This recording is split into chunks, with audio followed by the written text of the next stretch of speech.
Hello everyone, welcome back to my new mini blog. আমি স্মৃতি। এই ভিডিওটি আমি রথযাত্রার আগের দিন শ্যুট করেছিলাম।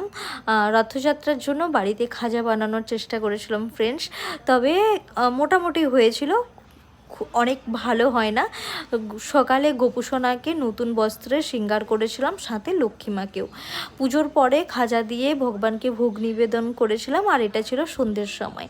আমরা রেডি হয়েছিলাম আমার এক দিদি বাড়ি যাওয়ার জন্য। ওনাদের আজ বাড়ির গৃহপ্রবেশ, তো ওনাদের বাড়িতে রাধা মাধবের জন্য ছোট্ট একটা গিফট নিয়েছিলাম, আর আমরা সপরিবারে সবাই মিলে ওনাদের বাড়ি পৌঁছেও গিয়েছিলাম। খুব সুন্দর ডেকোরেশন, সব কিছুটাই সুন্দর ছিল, তবে এর থেকে সব থেকে আকর্ষণীয় ছিল ওনাদের বাড়ির এই রাধা মাধব। আজকেই বিরাজ করেছিলেন, সাথে জগন্নাথ দেব, বলরাম, সুভদ্রা কেউ বিরাজ করেছিলেন। খুব সুন্দর লেগেছিল। এই হচ্ছে দিদি। আমরা সবাই মিলে গ্রুপ ফটো নিয়েছিলাম, সাথে ছিল অনেক মস্তি মজা, হাসি খুশি, সব কিছুই সুন্দর সময়টা কেটে গিয়েছিল। অবশেষে আমরা গিফট ওপেনিং করছিলাম, অনেক মস্তি হয়েছিল। ভিডিওটি ভালো লাগলে প্লিজ